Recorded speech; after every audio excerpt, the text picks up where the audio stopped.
दोस्तों, आज copy paste का ज़माना है, एआई का ज़माना है, आर्टिफिशियल इंटेलिजेंस का ज़माना है। तो हर कोई चाहता है कि अपने दिमाग को तकलीफ ना दे। मैं जब टीचर था तो बड़ी मुश्किल होती थी। जैसे कि आप सभी जानते हैं, टीचर वही बनता है जो एक आम फैमिली से होता है, एक सामान्य फैमिली से होता है।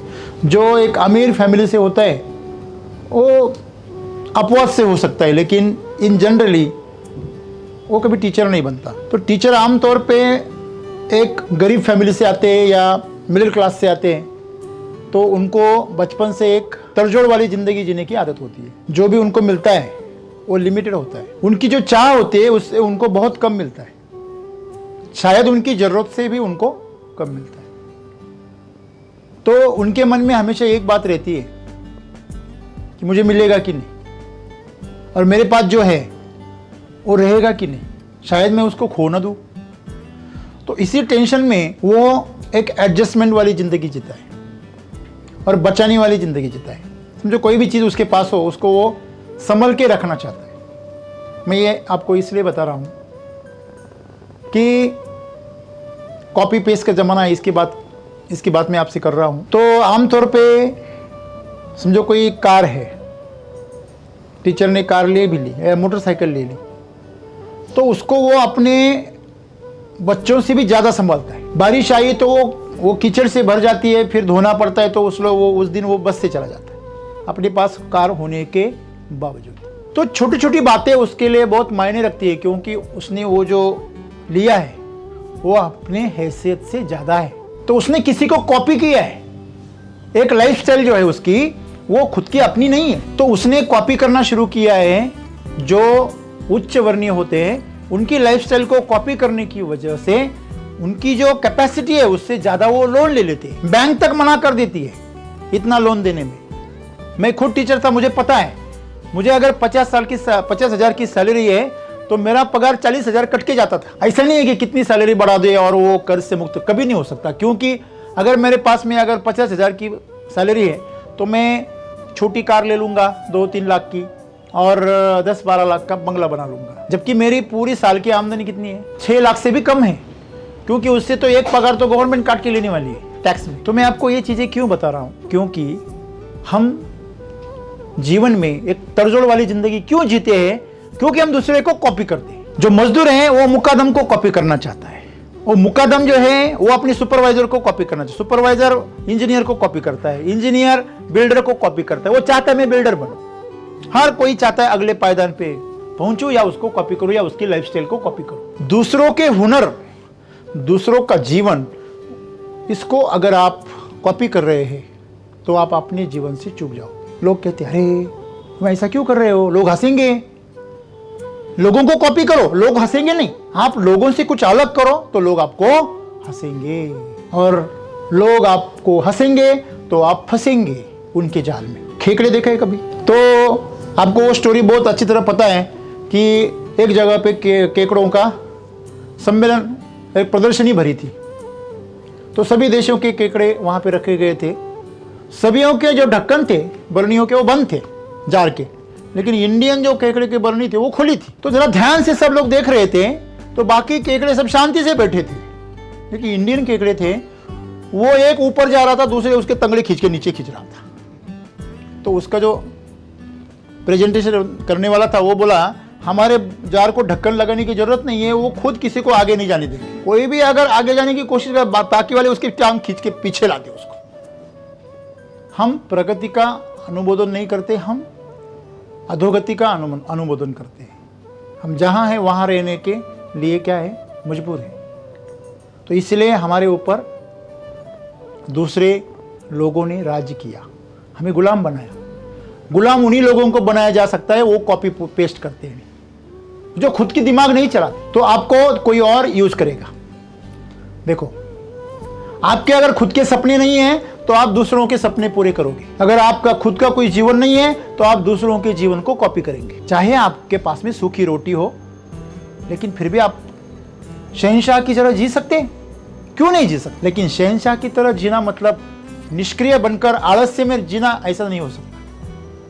तो आज सदगुरु हमें वो सब चीज़ों को बारीकी से हमारे सामने रख रहे हैं। कि हमेशा लोग देखते हैं आप गांव में जाओ और बच्चों को पूछो आपको क्या बनना है, तो अगर उसके गांव में कोई पुलिस वगैरह होगा, डॉक्टर होगा, जो भी होगा, वो उसको कॉपी करते हैं, मुझे पुलिस बनना है। कोई बोलेगा मुझे डॉक्टर बनना है।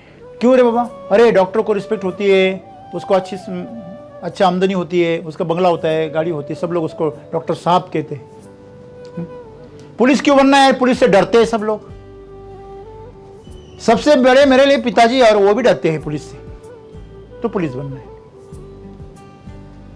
तो ये जो हमारे सामने जो आदर्श है वो सब कॉपी किए हुए हैं। हम दूसरों के हुनर जो है वो कॉपी कर रहे हैं, और दूसरों के हुनर जो है वो कॉपी करके आप कभी भी जीवन में सफल नहीं हो सकते। अभी क्यों नहीं हो सकते? एक सिंपल सी बात है।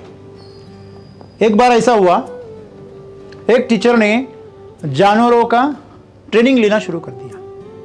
उसमें मछली थी, उसमें बंदर था, उसमें तोता था, उसमें सभी प्राणी थे। और फिर टीचर होता है, उसने एक एग्जाम लेनी तय की, और उसने बत्तख को और मछली को दोनों को जमीन पे रखा और बोला अब दौड़ो, जो दौड़ में पहला आएगा वो सबसे श्रेष्ठ। फिर बंदर को लिया और बत्तख को लिया और दोनों को पानी में छोड़ दिया। अभी तैरो, कौन तैरेगा, सबसे ज्यादा कौन तैरेगा? अभी मुझे बात बताइए, बत्तख या मछली है? मछली जमीन पर चलने के लिए बनी है? नहीं। उसको अब जमीन पे अगर दौड़ने को कहोगे तो वो जिंदगी में कभी दौड़ नहीं पाएगी। जिंदगी भर कोशिश भी करेगी तो मर जाएगी वो। दौड़ने के बाद तो बहुत दूर है। तो आज हम वही कर रहे हैं। हमने, परमात्मा ने, प्रकृति ने बनाया है मछली, पानी के लिए सर्वश्रेष्ठ बनाया, और जमीन पे दौड़ा जाता। हमें पेड़ों पे चढ़ने के लिए बनाया, फिर हम जमीन में रेंगना चाहते। जैसे कि एरोप्लेन का हुनर क्या है?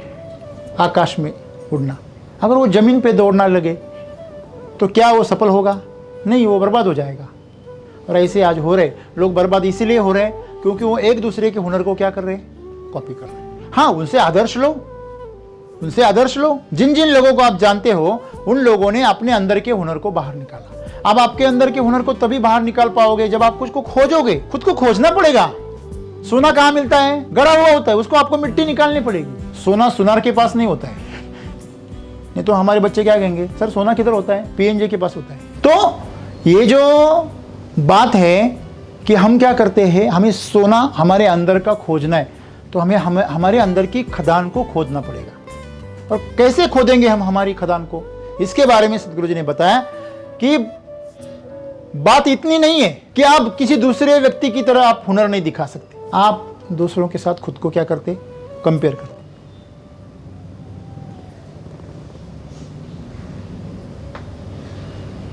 तो बात यह है कि आप क्या, आपके अंदर की जो हुनर है उसको तलाश रहे हैं? आप अपने आप को खोज रहे हैं कि आपकी क्षमता क्या है? नहीं। हर इंसान जीनियस होता है, ऐसे शास्त्र कहता है, लेकिन वो धीरे धीरे लोगों को कॉपी करना शुरू कर देता है और एक दिन भूल जाता है वो कौन है। वो खुद के अंदर के कैलिबर को, क्षमताओं को भूल जाता है। तो इसको तलाशना पड़ेगा आपको। आपके कैट के अंदर 4 इक्के हैं, 4 बादशाह भी है, 4 गुलाम भी है। आप किसको तलाश रहे हैं? आपके अंदर आपको ढूंढना पड़ेगा। देखो, अभी जीवन में हम सभी एक जीवन गुजर बसर करने के लिए कुछ तो कमाते हैं, तो लोगों ने कमाना ही उद्दिष्ट बना लिया। मुझे एक बात बताइए, क्या पैसा आपको सुकून दे सकता है? अगर दे सकता है तो जिनके पास करोड़ों रुपया है, क्या वो सुकून में है? नहीं है। कैसे नहीं है? सीधी बात है, आप जाओ, अखबार खोलो, न्यूज़ चैनल खोलो, उसके अंदर वही लोगों के भ्रष्टाचार के किस्से आते हैं जो लोगों के पास बहुत पैसा है। कभी ऐसे देखा आपने किसी गरीब ने भ्रष्टाचार किया? उसके पास होता ही नहीं तो कैसे करेगा वो? कोई मिडिल क्लास जो होता है वो कभी भ्रष्टाचार कर सकता है क्या? नहीं। वो करते कौन है? जो सुपर क्लास वन होते हैं, जो नेता होते हैं, इनके पास में पावर होती है, तो वो एक दूसरे को कॉपी कर रहे हैं। उनके साथ में जो बिजनेसमैन होते हैं उनके पास में पैसा होता है, अपनी कार होती है, अपने चार्टर्ड प्लेन्स होते हैं, हाँ, विदेशों में महल होते हैं, हाँ, स्विस बैंक में अकाउंट होता है, तो वो भी उनको कॉपी करते हैं। जो भी नया बंदा उसमें गया वो उनको कॉपी करना शुरू कर देता है, और क्यों करना है कुछ पता नहीं। तो इसीलिए ये कॉपी वाली जिंदगी आज हमें व्हाट्सएप पे दिख रही है। आपको व्हाट्सएप ग्रुप में, अगर आपके ग्रुप में अगर 100 लोग हैं या 500 लोग हैं, उसमें से कितने लोग हैं जो खुद की कहते हैं और कितने लोग हैं जो कॉपी पेस्ट करते हैं? सोचो कितने, हाँ, बोलो बोलो। 99% लोग क्या है?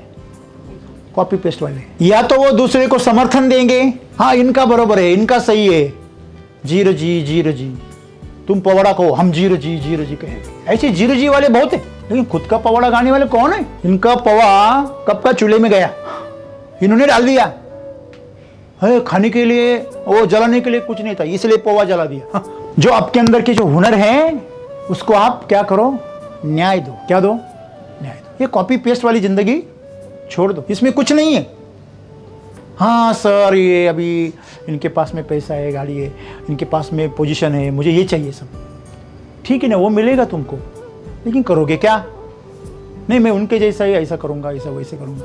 अरे लेकिन तुम्हें उससे आनंद मिलेगा क्या? वो देखो ना, तलाशो अपने अंदर। जैसे अब हम देख रहे कि अमित अभी खिल रहा है, उसके अंदर का हुनर बाहर आ रहा है, क्या ये सही गलत है? उसके अंदर का हुनर अगर वो बाहर लाएगा तो वो खिलेगा। क्यों? उसके अंदर वो पावर छुपी है ना, उसके अंदर वो क्षमता है, उसको उसने तलाशना चाहिए। तो अगर आपको उसको चाह है तो जब आप वो काम करोगे तो आप खुद को भूल जाओगे। ये प्रकृति आपको भुला देने को मजबूर करेगी अगर आप आपकी चाह में डूब गए। तो पहले अपने आप को खोजो, और वही हम नहीं करते सर। हमेशा आंख भी बंद करते ना, दूसरे लोग देखते हैं हमको, खुद नहीं दिखते। आप आंख बंद करो तो कौन कौन दिखता है? मैं छोड़ को बाकी पूरी दुनिया दिख रही है। तो ये क्या है? पागलपन है। देखो, आप एक बात हमेशा याद रखो, ये जो इंद्रिय बनी है ना, वो बाहर के जीवन को जानने के लिए बने हैं। ये ज्ञान कहाँ से देते हैं? बाहर की दुनिया का। हमारे आँख, कान, नाक, जीवा, त्वचा, ये सब क्या करते हैं? बाहर की दुनिया से हमें कनेक्ट करते हैं, और ध्यान में हम खुद को बंद करते हैं पूरा। इसलिए करते हैं क्योंकि जो ऊर्जा है बाहर जाने वाली उसको अंदर खींचे।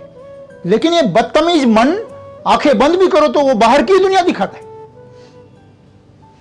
तो इसको कंट्रोल करो। जिस दिन आपके मन को आप शांत करना सीख गए, उस दिन आपके अंदर की क्षमता आपको तलाशना शुरू हो जाएगी। आपके अंदर की तलाश आपके अंदर है, और वो अगर तलाश नहीं, जब आपने उसको तलाश लिया, समझ लो आपने दुनिया जीत ली। अपने बच्चे को कभी खेलते हुए देखा है? खेलता है जब बच्चा, तो देखा है कभी? वहाँ भूकंप हो रहा है कि यहाँ क्या आग लगी, उसको कुछ लेना देना नहीं, वो अपने खेल में पूरा व्यस्त है। ऐसे आपको काम में, जीवन में व्यस्त होना है। और जिस दिन आप कैसे पहचानना कि यार ये मेरी क्षमता है, ये मेरी चाह है, कैसे समझना? सिंपल बात है।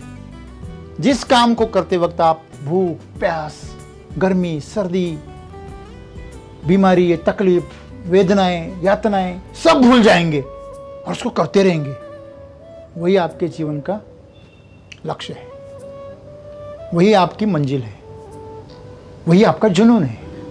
और एक बार आपको आपकी मंजिल और आपका जुनून मिल गया तो जीवन में कोई तलाश नहीं, बस उस मार्ग पे चलते रहे। तो मेरी ख्वाहिश है कि आप सभी अपने अंदर की क्षमता को तलाशो और उसको उजागर करो, चाहे उसमें आपको नरक महसूस हो।